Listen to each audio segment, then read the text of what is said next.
too many elephants.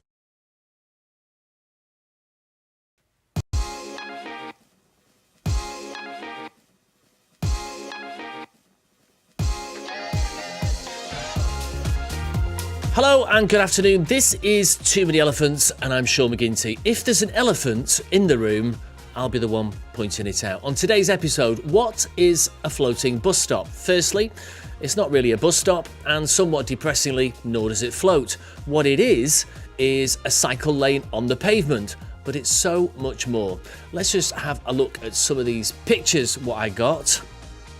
So this is, I guess, the first example. Just turn that down. Can't judge the volume at all here. First example is there's the buses, there's the inverted commas floating bus stop, there's a bike, there is a pavement on the right of there, and there's also a zebra crossing behind. And it's important to note the zebra crossing because that's a safety feature which most people that use bikes and scooters and other things on these paths don't actually stick to and completely ignore, as we'll see in video in a little while. Here's another one, a woman about to get run over on the inverted commas zebra crossing there, being ignored by the cyclist. That is just a cycle lane on a pavement to me. There's no other way of looking at that. There's a bus, there's a bit of a pavement, you lose the pavement because of some work going on in a building there, and it just looks really, really unsafe to me. Final example, again, floating bus stop, it's just a cycle lane on a pavement. Let's have a look at some video here. I can't remember who... Oof. I'll tell you in a minute about that. Look at the speed of these bikes. Totally ignoring. Bang, he hits that guy, he falls over. Now, if you look at this in slow motion, he hits the guy. He's obviously not great on his legs. His mobility isn't good. When he falls, he doesn't get his hands up to protect himself or protect his face. It's just a horrible, horrible looking accident. So, look at the kind of behaviour you get here on these so-called floating bus stops.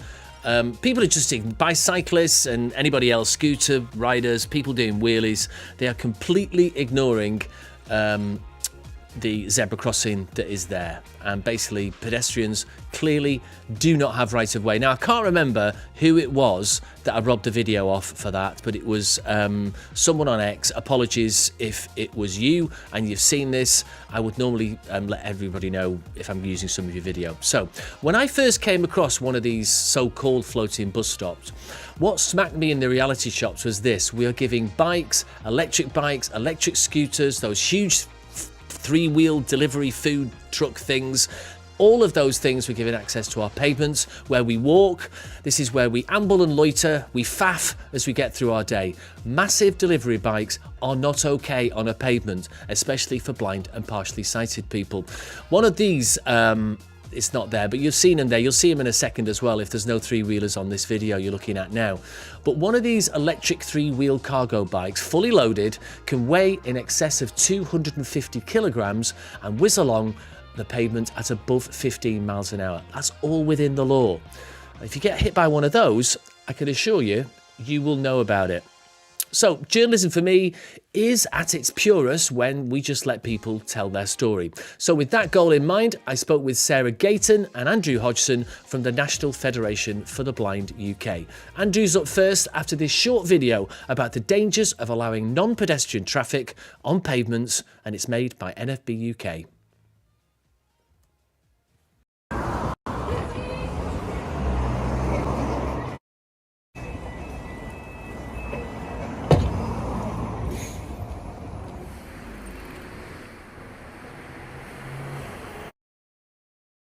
Andrew? Not fit for purpose. It really is totally inaccessible. These sort of designs need to be scrapped. Those that have been installed need to be halted, need to be taken out, and there need to be no new ones.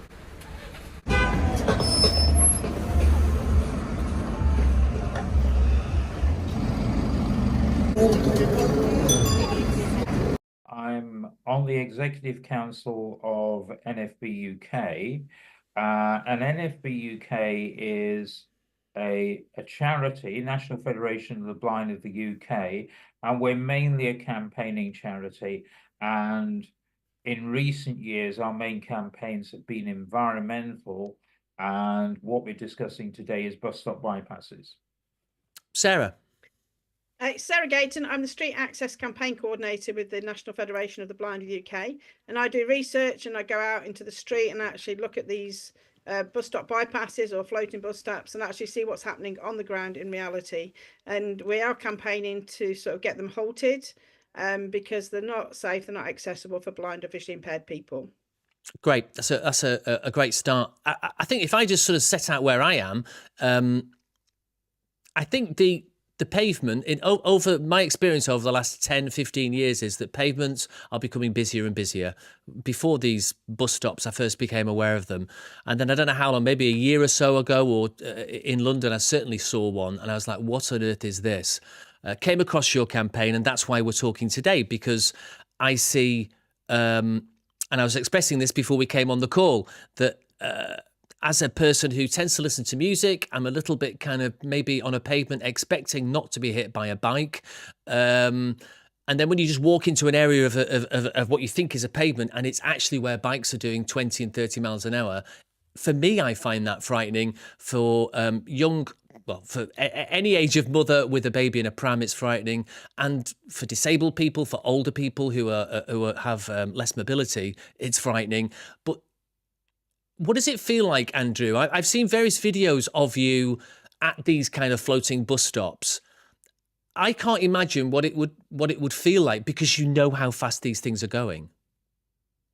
Well, a lot of what I've been doing is sort of research and on behalf of NFBUK. So I've been going to places that I don't know anyway, quite a bit. I do have them locally, but I'm often in areas that I'm not familiar with. That's not totally unrealistic, because blind people travel around. We visit other areas other than our own home area. So, it's an added major obstacle to traveling around to areas you don't know, because if you come across these bus stop bypasses, you don't really know how to navigate them. Especially the ones that are worse are the bus stop borders, really, where there's no pavement. But the ones near me are bus stop bypasses where there is a pavement, but you've got to cross a cycle lane to get on from the bus stop bypass island to the pavement, and that in itself is extremely hazardous, because you've got to find the zebra crossing. And a major problem is that on a lot of these bus routes, you get more than one bus, or you get two buses of the same number, the way that London buses run. So you get off a bus, and the zebra crossing is meant to be to the left of where you get off in the middle of the bus. But actually, on one occasion, I went to the left to find the zebra crossing and found myself on a side road. But the problem is, I didn't know it was a side road, so I crossed it in good faith and found myself totally disorientated. Yeah. And there were cycles actually around me. They did stop, but they might not have done. And it was just a total unknown quantity. So that really is that's the main problem with it all. It's all very unknown. It's very unpredictable, and that's why we feel that they're really not fit for purpose. Sarah, how, and I don't mean sort of why or any political or controversial take that you or I or anybody may have on this, but how is there a fair way for you, if you like, for you to explain how we've reached this position? I've told you what I think. You look at it and you think, that's quite bonkers. But I've seen TfL people, I've seen cycling campaigners for London, all of whom love it and think it's great. How are we in this position? Well, they actually did research. They had put one of these floating bus stops in, I think, in 2013, and that just got put in. But they did research in 2014, and they actually talked to blind, visually impaired people, a whole range of different people. But during that time, blind and visually impaired people said if these were put in London, they would more than likely not want to use these floating bus stops. So they knew back in 2014 that blind people, if they went in, they wouldn't use them. They also went out on a group of people went out on an international study tour, and they to see how they could increase cycling in London.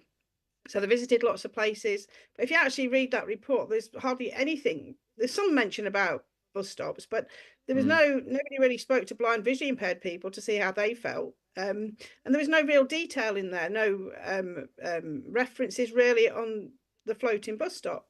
So blind, visually impaired people were simply ignored, and these schemes were put in, continued to put in. There was a lot of fuss made about it. So TfL, Transport for London, did another report, a number of reports on looking at the speed, looking at how many times the cyclist stopped.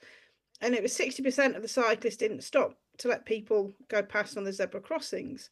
And again, blind, visually impaired people raised their concerns. And again, it was ignored. So, and I know our organisation had meetings with TfL and went to different meetings and stuff. Again, kept on voicing our concerns and everything. And we went to the national government, you know, the Department for Transport, and had meetings with key people there. And all the concerns we've raised just been ignored. So they've been continually be putting them in. And we've heard from people, from blind people like Andrew, like other colleagues, that simply have stopped using the bus now because, you know, they're frightened to cross that cycle lane or step into a live cycle lane. And it doesn't matter what they try and do to redesign them. The most simple, safest and sort of universal design approach is to have the bus pull up to the pavement. So you on and off that bus, straight from the pavement, straight to the bus, and you know, off the bus, off the pavement. That is simple, a safe way of using public transport. So in terms of, I mean, obviously there are some goals here that I'm sure probably all of us, all three of us on this call, would be quite happy in standing behind in terms of the net zero sort of targets. You know, we'd want to lower our sort of unnecessary carbon output as a society. And cycling is a good thing for your health, your mental health, and for the local environment. So all of that works, but it seems to be at the cost of blind and partially sighted people and, you know, all the other lists that I gave you, which is prams. I think the interesting thing for me is when you get off a bus, if you're whatever kind of mobility you have, you're in a forward momentum off a higher place. You don't just stop.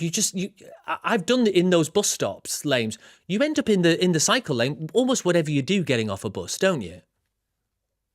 Absolutely. You know, you are stepping off the bus. If the guide dog gets off, again, the guide dog's pulling you off the bus. And then suddenly you're either stepping into a cycle lane, like the bus stop border, or again, I mean, some of those borders, again, you're just stepping straight into the cycle lane. And even on the floating bus stops, you know, you are literally, some of the platforms aren't that wide, and you are literally stepping off and then straight into the cycle lane.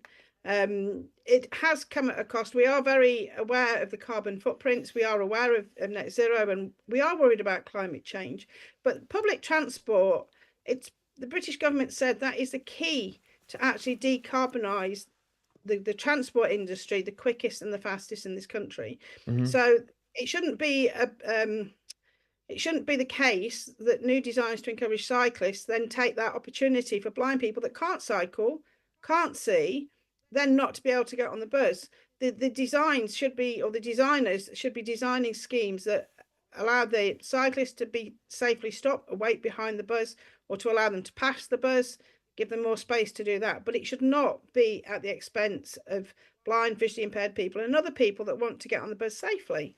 Andrew, do you think, it probably is a leading question, but is it around who has the loudest voice in this regard? I'm trying to work out how you end up in this spot. I think it is. I think that there apparently, when Boris Johnson was Mayor of London, he got some leading people, including Andrew Gilligan, the extra BBC reporter, involved in developing a strategy to increase cycling.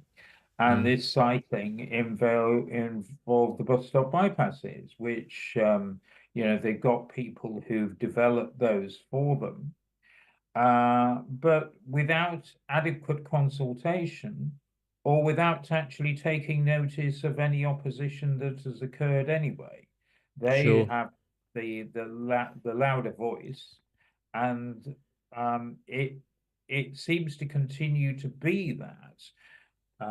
We've been at meetings recently where with the in City Hall, where the assembly members have questioned the deputy mayor, Seb Dance, who is in charge of transport, and he's basically fundamentally ignoring our access needs. He's putting them against the needs of cyclists. And they have come up with figures that say that there are more women, more people of ethnic minorities who are cycling as a result of the current infrastructure.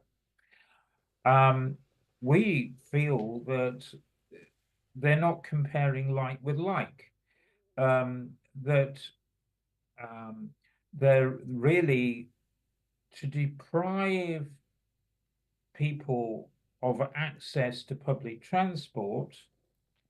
It shouldn't be equated with increasing the opportunities of people to cycle. And Sure. we do feel that if it would be reasonable for buses to pull into the curb and to go back to the way that they used to operate, it would be part of universal design, and it wouldn't be too much of a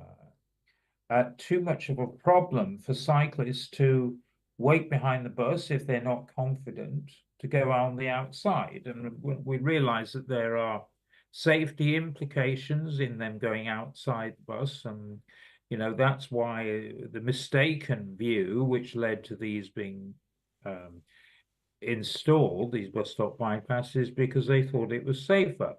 But it's not safer for everybody. And it actually denies the access for a good deal of people, not only visually impaired people, but amongst the visually impaired community, there is a problem with isolation. There's a problem with people not getting out and exercising and therefore becoming, putting on weight. There's a mental health problem which results from the isolation. So we feel that this problem has to be tackled, and at the moment, key people are ignoring it. We do feel that we are managing to get more people taking notice and on our side. We've done lots of lobbying. We've done lots of showing of Sarah's film. Sarah's taken lots of footage of accidents taking place at the bus stop bypasses, which really show the danger of them, not only to visually impaired people, in fact, often to other people, other vulnerable people, to children, to elderly people. I mean, unfortunately, people don't look where they're going sometimes, so they do. They do.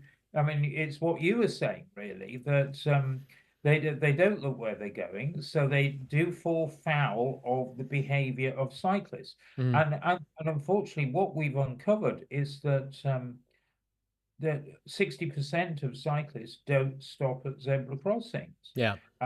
and zebra crossings are a bit problematic for us anyway. Because it's more of a controlled area as an ordinary zebra crossing, we can listen to the traffic, and there's no interference from listening to other traffic behind that's not stopping. Yeah. So you actually do hear more. But we would advocate in the long run that zebra crossings themselves should be abolished, and all crossings should be of the pelican and puffin Yeah. type. Where cars have to stop at a red light to let people across. Yeah, absolutely. And you have the bleeper, or you have a rollerball under the box, which you can feel, and there we know when it's safe to cross. But certainly at bus stop bypasses, the zebra crossings are a problem and really aren't sufficient of an aid to help us cross, as to say, oh well, these are good design. Yeah. We don't think they're good design, and so the whole thing should be removed. And also, Andrew, there was this 60%. I mean, that was known before COVID through the Transport for London research. But since then, there has been there's a newspaper, the Telegraph, went and looked at a floating bus stop. They got 60% of the cyclists didn't stop. And also Transport for London went back again, and they got an average figure. They looked over a number of them, and again got this 60% didn't stop. And I think after COVID, a lot of people must have seen the change of mobility in London. It's not just your normal cyclists that we had serious problems with before. You've now got the e-bike, you've got the e-scooter, you've got illegal e-bikes, illegal e-scooters, you've got skateboards with electric motors on, you've got a one-wheeled wheel that people stand on. Don't ask me how they do that. And cargo bikes all going through those floating bus stops. So the whole they were never designed for that sort of vehicle anyway. So it is a real problem. And the zebra crossings, a normal zebra crossing, you go from A to B and you carry on your journey. What I witness as a sighted person is that people are waiting next to the zebra crossing because they don't want to cross it until the bus is there. The islands can be full of people or very few people. You've got children, they run across it. It's like a game, and people... they put litter bins on them, and people are crossing to put litter in and then crossing back. It isn't a normal zebra crossing. It doesn't function that way. No. And we also know people that have thought that actually, because the tactile's the same, but there is a zebra crossing, they think that it's a normal crossing, and they get completely and utterly disorientated. So the whole urban planning system have got this totally wrong. But they're spending... Keep on trying. They're spending a fortune as well. I mean, this is like a huge amount of money. If they're going to roll these bus stops out, this is going to cost an inordinate amount of money. And I'm not saying cyclists' lives aren't important, but it does feel to me like there must be other ways. And that's, I guess, what my next question for one of you is. I'm not sure who wants to pick it up, but, is it a question of sort of going back to where we were with a bus stop, and cyclists either stopping behind the bus, as they well might do, or then, doing their own manoeuvre around the bus, or is there something else? Well, the first thing is that I can see, but we're an organisation of blind and visually impaired people, and we always get asked, well, what would you design? And it really isn't up to blind people to design the urban environment in that respect. Is that sure? They can explain that access needs, as we need that bus to pull in to get on and off the bus easy, no more barriers put in their place like these floating bus stops. So that's a key thing. But they can put routes, they can reroute away from busy bus lanes. They can do, and they can come up with different designs that allow the cyclist to stop and wait behind the bus. We've often mentioned the idea of having some form of sign to say stop, wait here when the bus is coming, or have an electronic sign to warn them that the bus is coming, so they don't have to keep on looking behind them. And the added advantage of that is that when the bus isn't there, the cyclists are not continually have got pedestrians or bus passengers walking in their way, because you don't see people I see so many different people, because this is a bus stop. A bus stop is people, you know, it's they run for the bus. They don't. They're not looking. It's conscious, because it's their way of getting home on time and back for supper, or back from work, or Yeah. back from education, whatever. It's not in their head to think it's anything else. So, you know, and cyclists, the majority are not stopping, and a lot of them do go through speeds, you know, excessive speeds through them, and it's really dangerous. So, you know, I have witnessed lots of people go around the bus, but there should be an opportunity or a space for them to be able to stop and wait behind the bus to let the bus pull in, or different routes. But the actual final designs, lots of people have paid lots of money to design these, and they should be coming up with the solutions. But what the access need is definitely straight on and off the bus from the pavement. That's it. No more barrier, no more cycle lane, no more confusion, no more disorientation. Something easy, simple, logical, and non-taxing on the brain, basically. Andrew, I'm sure your organisation has put many of these points to people that make the decisions at TfL and at other city sort of transport organisations. What is their response? What do they say to this? Do they give you stats that say, "Hey, everything's okay"? Well, they tend to ignore the evidence that we've got, and they tend to be emphasizing cyclists' safety as an argument. I mean, they sort of quite often listen, and then, you know, they can be quite visibly moved by the evidence that we have, that we show on film. But they're, as Sarah said, they're then saying, well, we want you to come up with a way that you can use these bus stop bypasses. And Right. we are getting more people on our side, but the problem is that we're not getting the people we need on our side, really. We're Yeah. not getting the decision makers. We're not getting the people who are really centrally involved in transport development on our side. So now, a lot of people can see the logic of what we're saying, but the people who matter don't. And Yeah. there's a problem. That there's a dearth of expertise in designing accessibly for disabled people. That I don't know the history of it, but sort of if you go back 20 years, 15 years, there were local authorities would have access officers, and their job was to assess designs and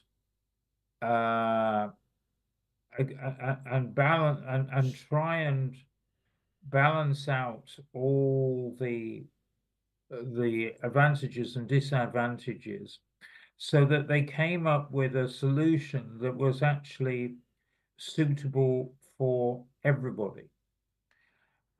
This expertise, by and large, no longer exists because of cutbacks. And now the people who have been asked to do the designs don't really have the background in disability access. So that's a major flaw in the system. It does seem it seems a big leap. Sorry, just one sec. It seems a big leap if you think about what was the case, where you may have, if you've got space in a pavement, you may cut out a little indent that buses can come into, which then I guess would allow cyclists to go, you know, past them easier and more safely. But whichever way, it's certainly. I find it personally, and it's not because I'm biased in this regard against cyclists or for blind and partially sighted people, but I can't see the solution of putting fast vehicles that are heavy with big batteries and some of them with cargo blasting along a pavement. That doesn't seem even remotely sensible, Sarah. Absolutely. You know, the pavement is literally being taken away. Even in London now, they've started they've taken the backs of the pavement away to put the cycle lane. So even if a blind person wanted to walk up the pavement, you would have to cross onto the bus stop border bit and cross that cycle lane. It's absolutely bonkers that the pavement, that is the pedestrian space, is being taken away in this manner. It's not safe, it's not accessible. Concerns that have been raised have been ignored. You don't route these vehicles through the pavement, absolutely not. It is absolutely bonkers. What do you think can be done? I mean, obviously you're constantly campaigning.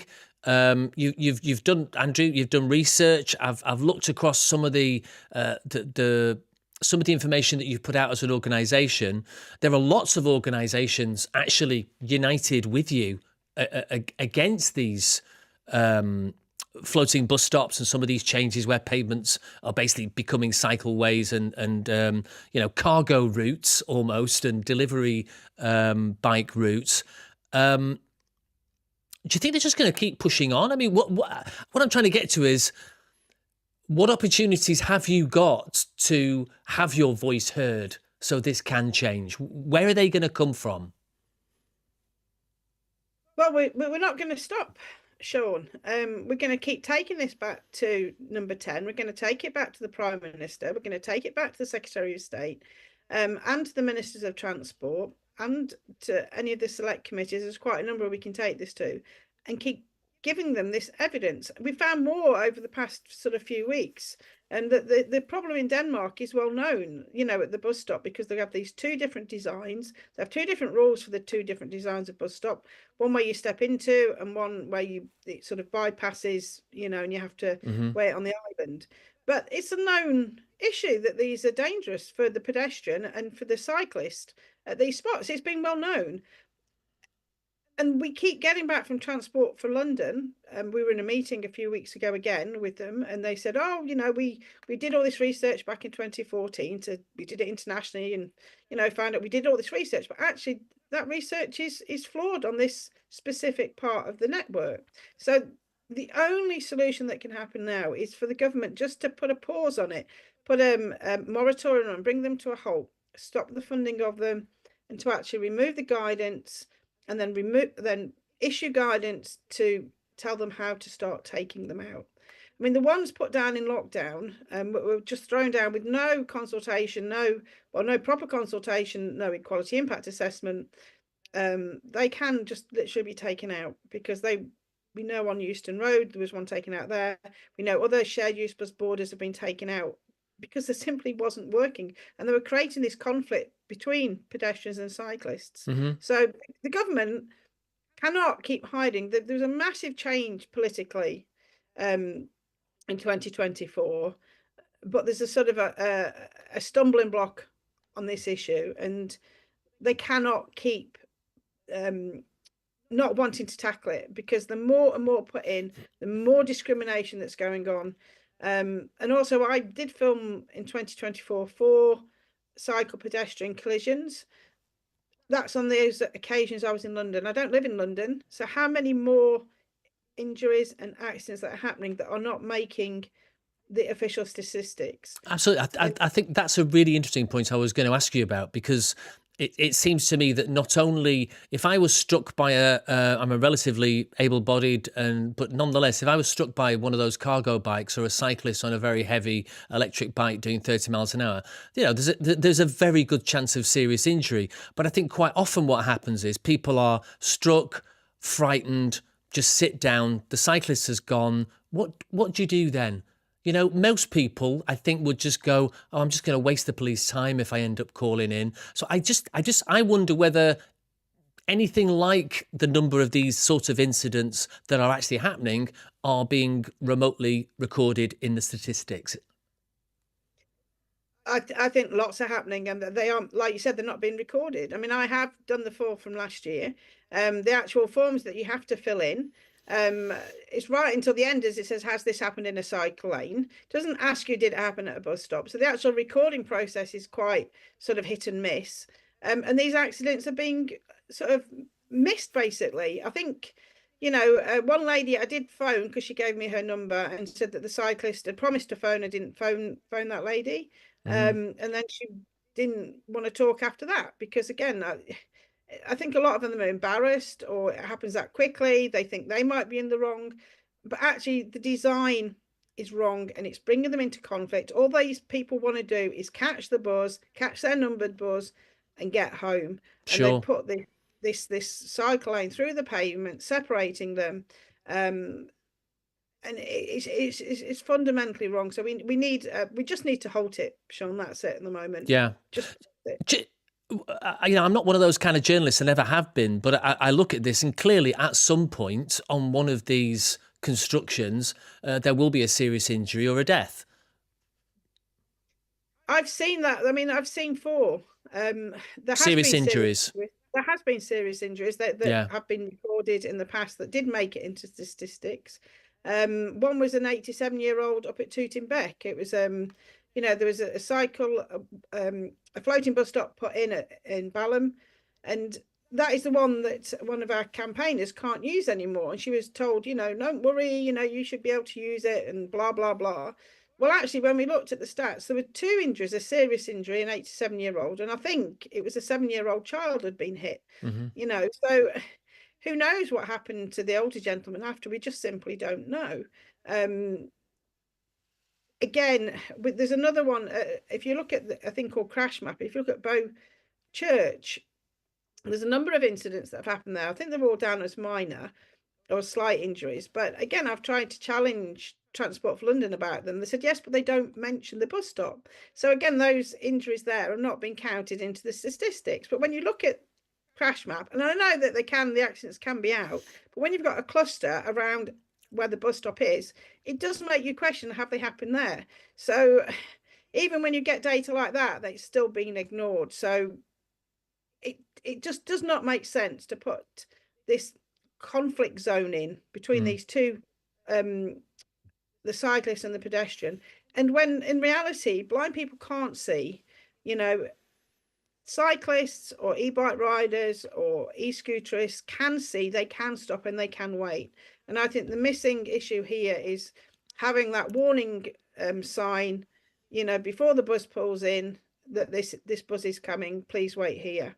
Why hasn't there been the research, the trials, and that system put in across the network? Why is they actually done all the limited research, to be honest, on and making a blind person try and use this scheme when actually they've already told them time and time again they will not use them? And that is reality now. Blind people are keeping away from them. Well, Andrew, I was going to ask you about that. I mean, you know, I've seen you on video on the NFB X feed talking about this in live places where these bus stops are. What effects does it have on your life? And what effect does it have on other blind people and partially sighted people that you know? Well, I live in a block of flats for blind people in Hammersmith, Shepherd's Bush. But actually I used Chiswick for shopping because I don't particularly like indoor shopping centres, and I find it suits my needs better than going to Hammersmith. I can find it. Before I could get around the area easier, but in fact quite often I do my food shopping at a Marks and Spencer's food store on Chiswick High Road, but the bus stop opposite that, which I have to get off before I cross the road to go to the shop, is a bus stop bypass. So I've stopped using it and I'm traveling one stop further on. Yeah. Now that's all right as far as it goes until they might decide to put a bus stop bypass there, which would obviously mean I might have to consider shopping in that area at all. but there are two issues. It's still quite inconvenient to go along, especially if it's wet and, walking back. Mm. Um, and it's a human rights issue. But I do know other visually impaired people who just stop using that area totally, or who won't go out and use bus stop bypass without taking an assistant with them. Yeah. They have they might employ somebody through the direct payments, and so they manage they can't do that. They that basically the only way they can access that bus stop is to go with an assistant. Yeah, And absolutely. really, that's not a good use of. It's not a good use of their money or time. They shouldn't Mm. really be able to. They should be using the assistant for other purposes. Um, and there'd be others who don't have that assistance, so just don't go out at all into those areas. They find other places to go to. But the more that these spread, the more difficult it will become. How do you? You're both very positive people about this whole thing, but I might have expressed this before. But when you boil this down, this is a question of, and in society, you have to solve these problems of the rights of one group of people and the rights of another. And it seems to me when a society, and however it's done it at TfL in the various different ways this happens, have chosen able-bodied, seeing, active cyclists over blind and partially sighted people and people with less mobility and people like me who are just a bit of a daydream when they're walking around the streets. I'm trying, I kind of, it must be so frustrating for you because I just can't get past that as the basic of what's happened here. And I guess your fear is that this happens more and more and more. And as more money comes in to improve the cycling network and make things better for cyclists, you feel this will get worse, do you? And also, I think what's really frustrating is that other organisations that we did try and solve this, Sean. Before COVID, we pulled different organisations in to have meetings with them. We did talk with the government and stuff. It wasn't that we were quite open, but then actually they got off to do different reports and stuff, and they came back and said, "Oh, blind people can't use them." Mm. But during that whole process that took quite a number of years, is that actually more and more schemes have been built, but they're telling our own words back to us, and that is hugely frustrating. But the human rights issue, blind people should be able to get on that bus easily and simply, and not have to be able to use it, and they can't use it with these schemes. So we are in the right, and the industry and everybody else that's ignored us has to acknowledge and act on the concerns now. We can't go into 2025 still putting the schemes in because you'll get the same problems. It doesn't make sense. Where does hope come from, Sarah? Where does hope come from? Well, where are you looking at where you think this is a place where we may make progress? Well, we're just not going to be discriminated against. There's a UN convention, the United Nations Convention of the Rights of Disabled People, and that clearly says, I think it's number 9, is about accessibility. And they shouldn't be doing what they're doing. It's against the UN convention. The UK government has ratified it, and we will be taking that to the United Nations in 2025. There is a big convention there each year, and we are going to start looking, and we will take that evidence and we will make a song and dance about it, because it's not fair, it's not right, it flies in the face of net zero, because, as I say, blind people can't drive. They haven't been part of the problem of the car, but also, in some instances, people have to travel by car. They have to have a taxi. They have to have friends take them somewhere. They can't cycle independently, and they need to get places to places. So I know what Andrew said, but we know people that can't get to their yoga classes. They can't get to their gym, they can't get to their knitting shops, they can't get to the hospital, and people are put off going out. Yeah. They have to see this problem. And what Andrew said before, when we had this meeting with Seb Dance, is that we'd already had a meeting with him and told him that blind people couldn't use them. When we were in that meeting, we told him again.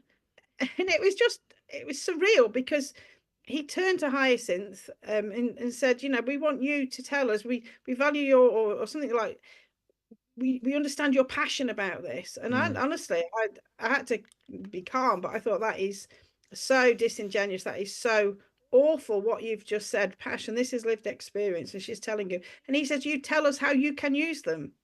I mean, he just does not understand. And to be honest, I think he has to really think about his position. I've said it before. I think he should step down. I think they Transport for London need to really halt any more of the rollout of the schemes. And also, Will Norman, we told him before lockdown, before COVID was even heard about, we told him about the problems, we told him about the concerns. And again, they've just totally ignored us. And people in those sort of positions should really think about them and really think about moving on and let people in that will create healthy streets, workable streets, and people for everybody, not just cyclists. And we're not anti-cycling, but this is causing a real problem and discrimination for blind people. Yeah. And the evidence we've collected, and how they can say we looked internationally for the best practice. Well, actually, the articles we're finding is there's massive problems in Denmark over these bus stops. Right. And elsewhere. Yeah. Other countries, Canada, and although they're not solving it, definitely the Netherlands has problems, and it's it's a problem that definitely needs to be solved, and is largely unrecognised, unfortunately. Yeah, is there you're coming back to Article 9 in the UN, is there a way of using that to affect change within a TfL framework, or a London mayoral framework, or a UK government framework? How does that work? I think we have to just keep highlighting it to them. We go to number 10 quite a lot and knock on the door and hand petitions in and stuff. Yeah. And the government, the government has ratified it. I'm not sure if it's totally enforced legally. I think the government has to do something else to really embed it within our legal framework.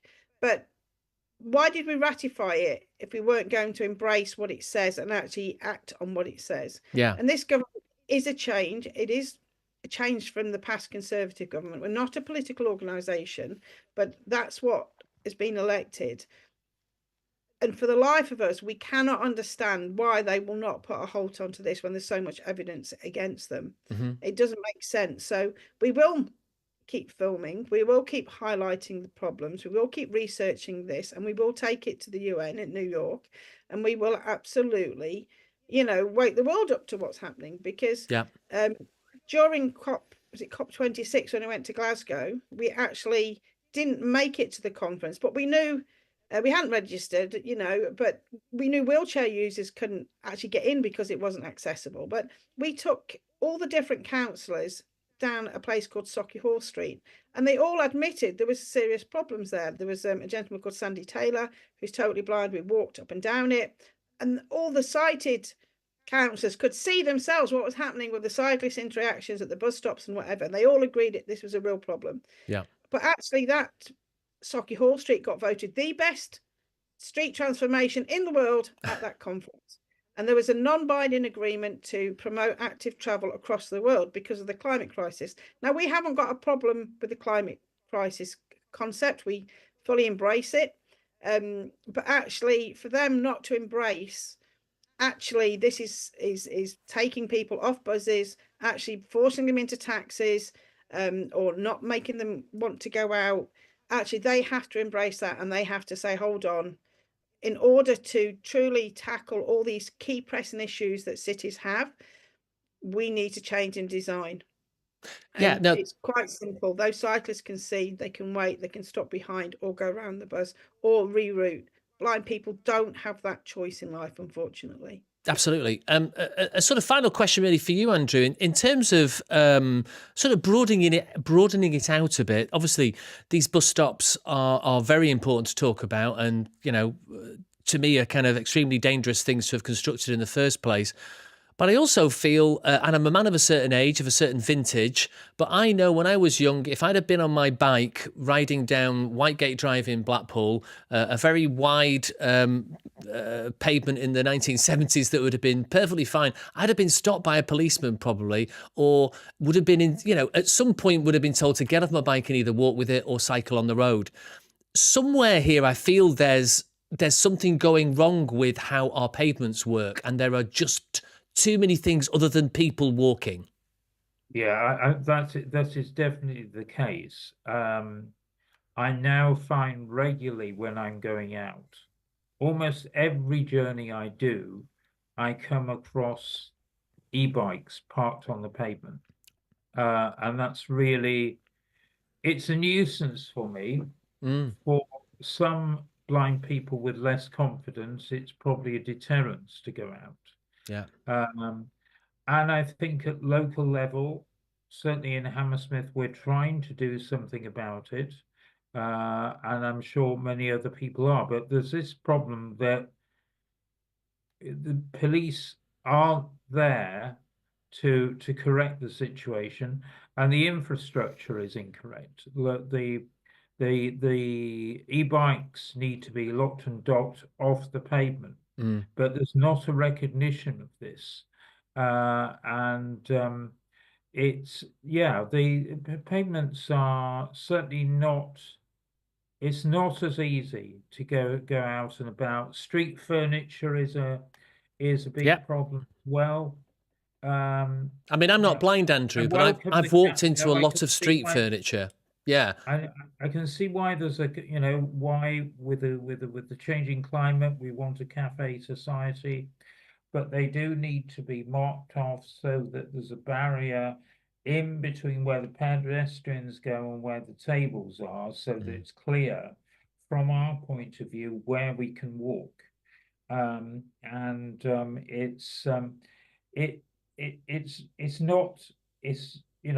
It's a challenge going out and about. And I tend to think it's probably not only with age, but it's a challenge that has happened because of the deteriorating environment. And Sure.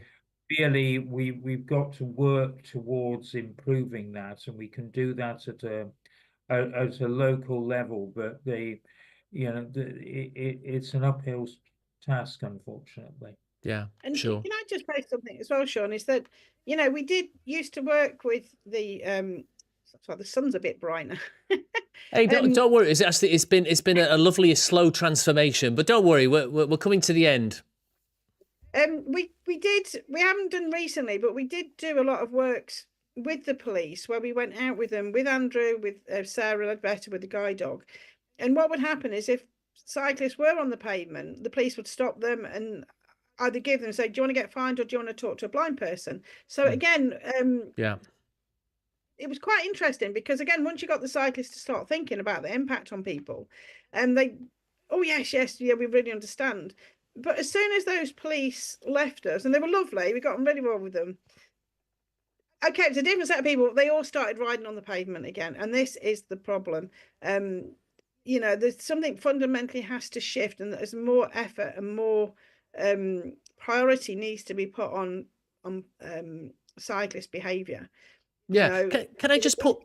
It is a bit out of control, but when the design is wrong, that brings these two vulnerable groups together, that can change. But as I say, we have tried to work with the police.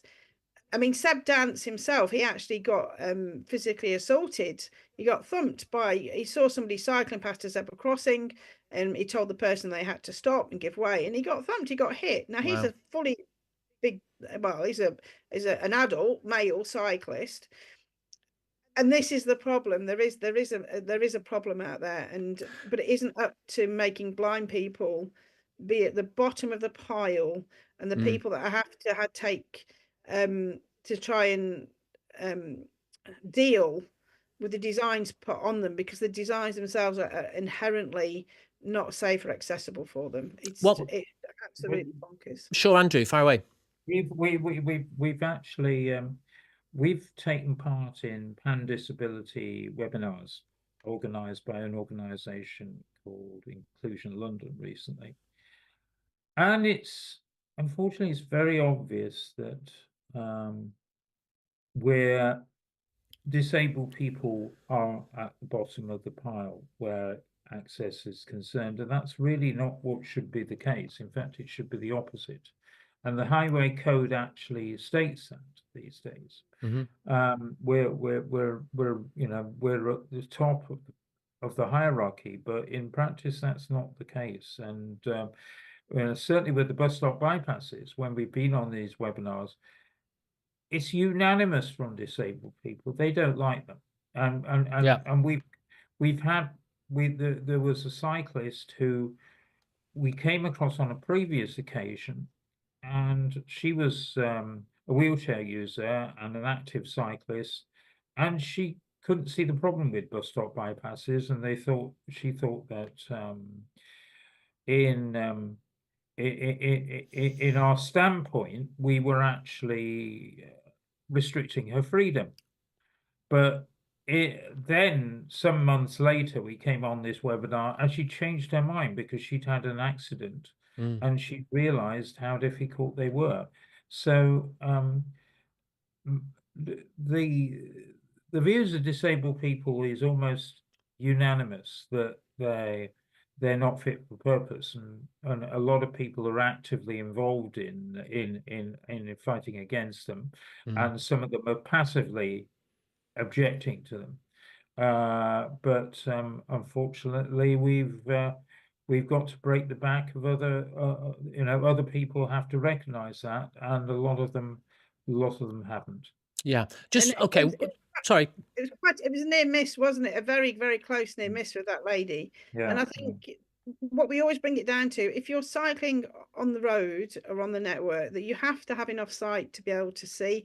You have to be able to in control of whatever vehicle, adapted cycle or whatever. You've got to be in control of that and be able to stop, see, and start when it's safe to go. Yeah. And what we would say is that the signage should be for those people to be told the bus is coming or not. It shouldn't be down to the blind person to be the most discriminated against with these designs, or yeah, they've said enough times these simply don't work.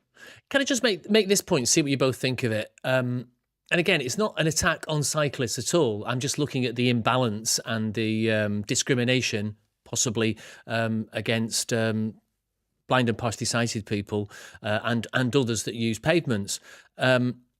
If you had footage of cars approaching a zebra crossing in such a way and knocking children out of the way, that footage would be on CCTV, you take the reg number, those people would get done. Now, surely, my question is it time for cyclists to have some sort of reg number or some sort of identification that means, we can find the people that are doing this as well on pavements?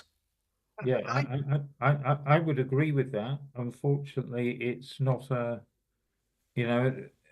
there's only a majority of people, there's only a minority of people thinking that way at the moment.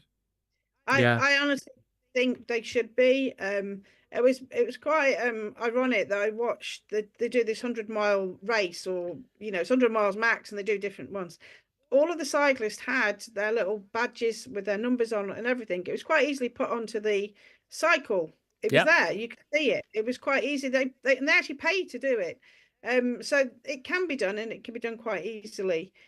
Also, one of the it was one of the councillors, or they're not, I don't think they're called councillor, alderman from the City of London. He came up with the idea, or somebody's idea, is if people did do this, even jumping red lights, they could be fined or put 3 points on their driving licence, because I think there's over 80% of cyclists also have got a driving licence. So there are ways and means to tackle behaviour to try and to do it, but they should be an idea on it. And I don't accept this hardened rule against everybody's saying that it'll put too much burden and it'll stop people cycling. Well, I'm sorry, things are happening that are causing harm, is causing disruption to blind people's travel, vision impaired people, and it's terrifying people on the pavement when they go on the pavement. So there does need to be it, and they shouldn't back away from it, because it's a real problem that's emerging, Yeah. and they have to accept that. There is also this the rental bikes that, again, are all over the pavements, left dumped and everywhere. I mean, they should have registration numbers on, so I don't think I think, again, what I saw with these entrance numbers on the bikes, very easily put on the bike. They can do it, and the majority of people, over 80%, have a driving license. They can come under a lot more stricter rules and regulation. It has to be, and all the arguments against, I'm sorry, that for everybody's health and safety and well-being, it's society moves on, and we have to tackle it. Blind people in the Netherlands, there's a huge problem because they have to indicate when they want to cross a road. They put the cane up and down, and it's the majority of cyclists that don't stop. So a lot of blind people, I think research from a number of years ago said, I think it was about 70% people had been ignored. I think there was over 40% of people had been shouted and abused at trying to cross the road. Over 30% had had their canes hit or knocked, and I think over 17% had been hit, mainly by cyclists here. So if we look at a country that they think is really forward going with cycling, well, actually that has an impact on a group of people that also have a right to live their lives as they want to in that country, but it's all sort of pushed back, ignored, and not really spoken about, and just the designs keep on being pushed across into Britain, into other countries, with no real thought. And well, actually that isn't right. It's not acceptable, so we have to tackle it, and that is it. Everybody has a right to accessibility, and this is actually going backwards in Britain. Like we saw in Canada, it's going backwards, and that is not a way a modern society should learn and go forward. I think that the bicycle really is of great benefit if used in the right way to the environment, gives people freedom. But as there are more of them about now, it comes with a responsibility to other people. And they can potentially be quite dangerous if used at speed. So I mean, I think there has to be a deterrent for cyclists as well. Kind of as a closing thought, really, is that this is not a small amount of people. I mean, I'm not going to ask you for the numbers off the top of your heads, but, blind and partially sighted people, a relatively small number of people. Older people, that's a lot of people. People who are immobile or disabled, that's a lot more people. Young, any age of parent with young children, there's another bunch. And then children themselves, there's another bunch.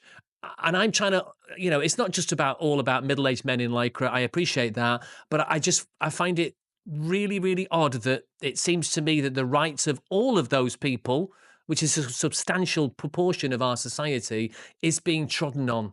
And it's something I'm definitely going to follow up. I think you've mentioned some names on our conversations. I think, we all need to hold these people to account. And I would just thank you both for bringing it to my attention and also for trying to do that yourselves. And I really wish you well in whatever you do. What if people want to join the campaign, want to get in touch? How can they best support NFB UK? Well, they can look at our website. It's not totally updated all the time because we just keep on moving forward. If you just Google NFB UK, that will come up on the website. I should know the email address, but we'll send you that anyway. If you can put it on here. Of course. And they can contact myself as well. I'm Sarah Gayton at yahoo.co.uk. And we'll get in contact. I mean, there's an admin address at our office in Wakefield, admin@nfbuk.org, where people, especially vision impaired people, if they want to join the organisation, they can do so and be put in touch with the local branch or in our central branch, and we can inform them about our campaigns anyway, and they can become active in supporting us. Thanks to Sarah Gayton and Andrew Hodgson from NFBUK. So the question I have after all that, and I'm sure yours is the same, is what about Article 9 of the United Nations Convention on the Rights of Persons with Disabilities? I thought you were on the same page. Well, this is what it says that is relevant to accessibility and blind and partially sighted people and disabled people and all those other people that want to go on pavements. To enable persons with disabilities to live independently and participate fully in all aspects of life, states parties shall take the appropriate measures to ensure persons with disabilities access on an equal basis with others to the physical environment, to transportation, to information, communications, blah blah blah technologies, and to other facilities and services open or provided to the public, both in urban and in rural area. Blah blah blah. This includes buildings, roads, transportation, and other indoor and outdoor facilities, including schools, housing, medical facilities, and workplaces. Well, surely having a floating bus stop, or basically cyclists, massive quarter of a ton wagons full of food flying around pavements, that doesn't really make it a very welcoming place, as we've just heard, for blind and partially sighted people. And in the light of that, it must be quite hard just not to accept that blind and partially sighted people, people who are less mobile, disabled people, children, dogs, and anyone else who knows me, aren't made less safe by these infringements on our pavements.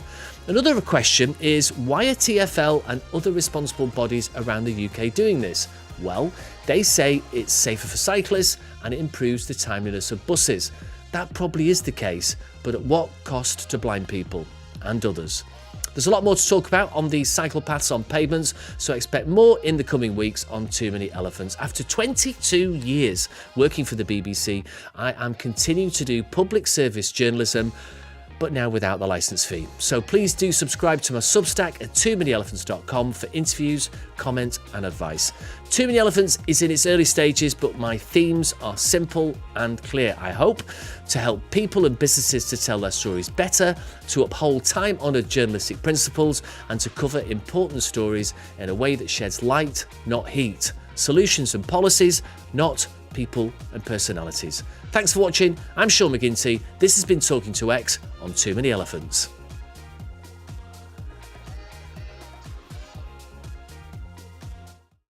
Too Many Elephants.